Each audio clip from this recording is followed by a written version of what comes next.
Investors and traders, welcome to the channel Market Chart Pattern. Today is 28th of October 2023 and I hope everyone is having a great weekend. In this video, we are going to cover the financial stocks. We will also take a look at the broader financial ETFs such as XLF, and also in fact starting with KRE, which is for the regional banks. This video is for educational purposes only and it is not a financial advice. So let's start to take a look at from the ETF, which is the KRE. This is the regional banking index ETF, represents smaller regional banks.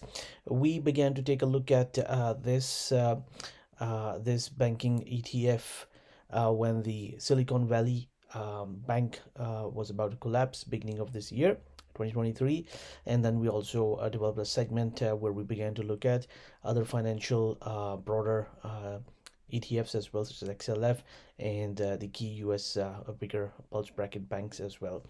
And what we are looking at in this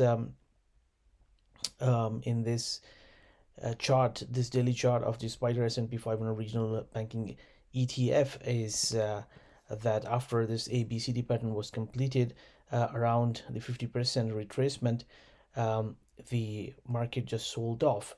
But it seems to be holding a little bit better, especially given the situation with geopolitical situation in the world, in the Middle East in particular.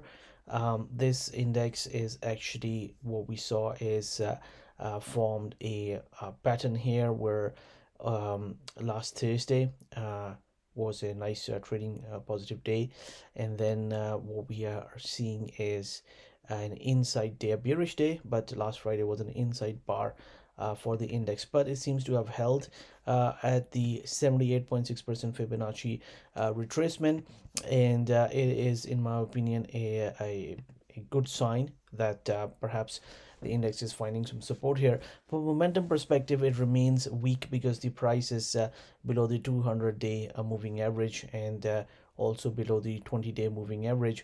However, the 20-day moving average is hovering a little bit above, and once the price is able to convincingly on consecutive closing basis able to take it out, then that's going to be a further positive development for this index. So these are the small regional banks that we are taking a look at. Now let's take a look at the XLF. This is the Spider Select Sector Fund for the financial sector.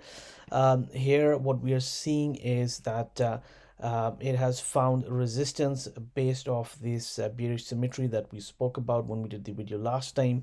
And the concept of bearish symmetry is that whenever there was a rally of about this much magnitude, the market was just not able to take that resistance out to the upside, and the sellers jumped in and the market actually sold off. From a momentum perspective as well, the market is weaker because we have the 20-day moving average below the 200-day moving average. However, this one appears to be moving towards perhaps which could be some sort of support levels around this zone of about 30 to around $31 per share level. We do have a bigger ABCD pattern which completes much lower, around the 26 to around a $25 per share level. So that is a longer term target that perhaps the index could get there. However, what we are also looking at is just by drawing a trend line like this, we are approaching an area where we could perhaps see a bounce. And if there is going to be a bounce, then from the market's bearish symmetry perspective, we'll take a look at around $32.60, 65 cents level. If it's able to take this level out, then perhaps there could be further legs to the move. Otherwise, most likely the sellers might just jump in, and it could just be moving into a channel, in fact, like this. So this is what we are watching. Most likely it's going to get down to around $30.50, which is testing these lows one more time. Let's take a look at Goldman Sachs. So the Goldman Sachs stock, when we did the analysis a long time ago. By that I mean the beginning of the year, we had identified this shaded area, which I'll talk a little bit more about, and that was the kind of target that we had come out with, that that pattern exists and there might be a possibility that the price actually might reach that.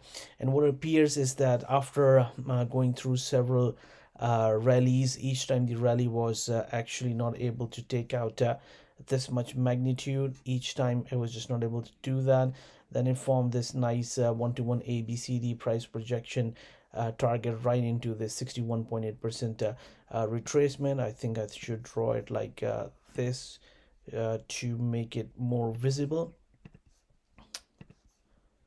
So this is a particular kind of a pattern formation. Some even like to call it a Gartley pattern. It is something similar to that. And what happened is that what we are seeing is price moving lower. So we have a now if we just do one-to-one price projection from these highs, here we go, and we just copy it here, boom. What we are looking at is price getting and targeting these lows here as a first target, pretty much here.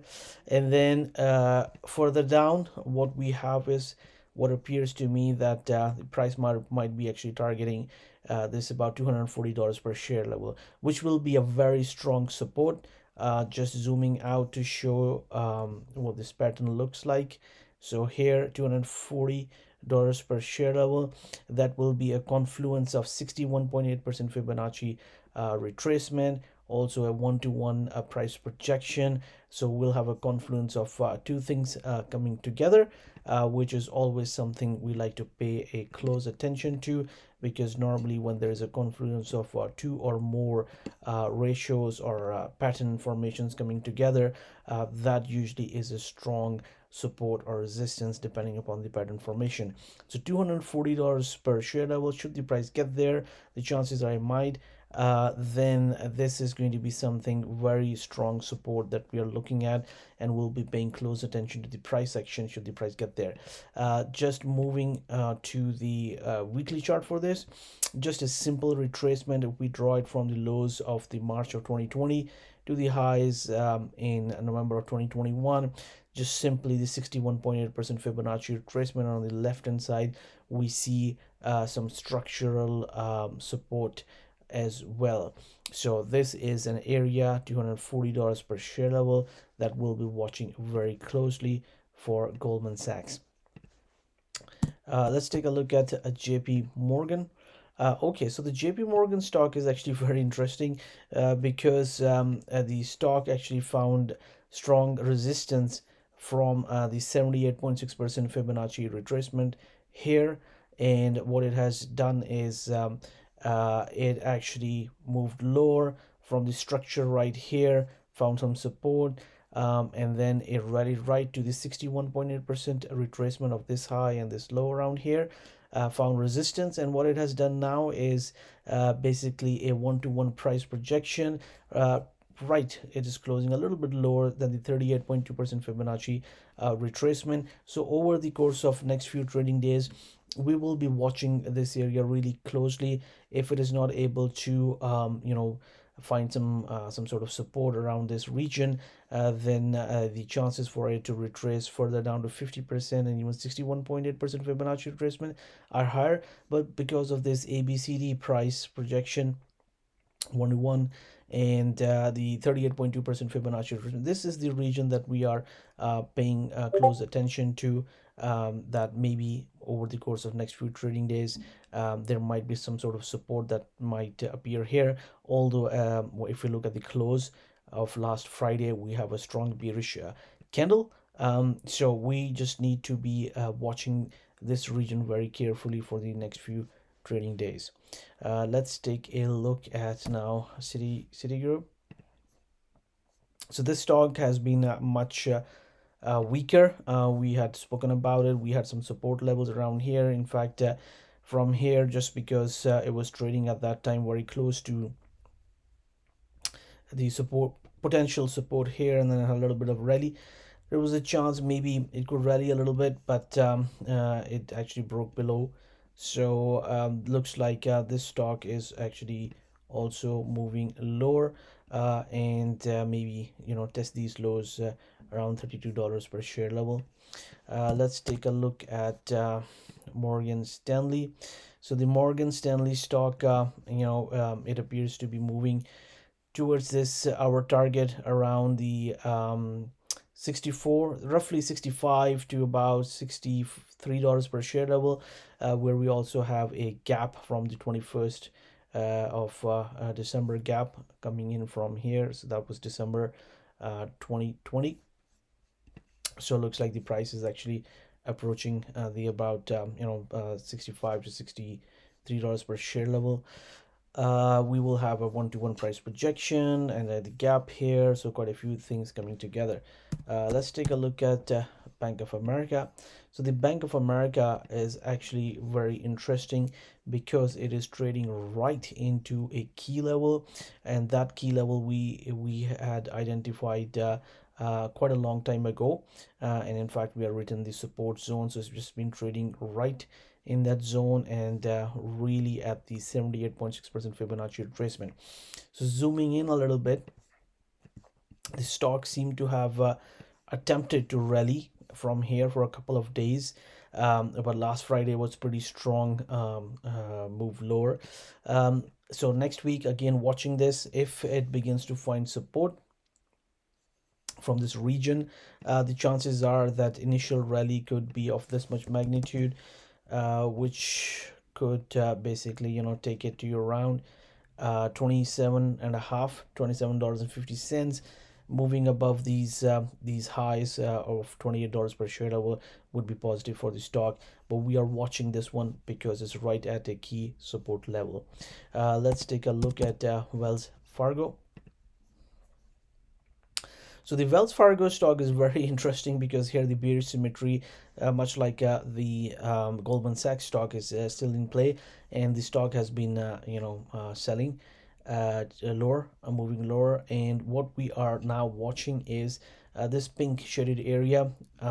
We have a one-to-one price projection ABCD, which will be a little bit below the 78.6% Fibonacci retracement, and we also have this potential three drives to a bottom pattern here as well. So at least we could anticipate some sort of support coming in because we have a smaller one-to-one ABCD. So this is the let me actually try to show it to you. So one-to-one ABCD projected right here. We have some also Fibonacci expansions coming around here. So let's just show you 1.618 and 1.72 around there. So we'll have a few things coming together here, and this could be a potential three drives to a bottom pattern, because of the confluence of few things coming together, which could in fact lead to a rally. And should a rally take place, then we could have something actually going and challenging these highs, and then these highs. That remains to be seen. However, it does appear, because of this potential pattern formation, is what we are watching. Price level between 37 to around about $37 per share level for Wells Fargo. We are also going to take a look at another banking stock, which is Barclays, but we are going to take a look at it for the not for the ADR, but the actual stock trading on London Stock Exchange. So this is the chart, and here the key level that we have identified is about 105. So this is actually in the stocks traded in London on London Stock Exchange. They are quoted a little bit different. This is not 105 pounds. This is in fact 105 pence, and this is how these stocks actually get denominated on the London Stock Exchange. And the level that we are watching is 105 to around roughly 105 to 104. We have a number of patterns coming together. We have the bigger ABCD one-to-one price projection, smaller ABCD 1-to-1 price projection, and we have this 78.6% Fibonacci retracement coming in here. Also a 1.618 expansion of this move. Let me actually try drawing this move. Here we go. So confluence of a number of things coming together. So 104, 105. Again, this is in pence, not in pounds. That level is something which is going to be a very strong support level. So this is what we are watching in the Barclays banking stock, traded on London Stock Exchange. So I think I've covered all the major banks. I don't think I've left any other banking stock, the ones that we cover. So this is what we are watching in these key banking stocks and the indices. They do seem to have pressure on them in terms of their stock price, but some of them also happen to be moving or to very or be close to some of the key support levels that we are watching for. So thank you very much for watching the video. I wish you good luck and good trading.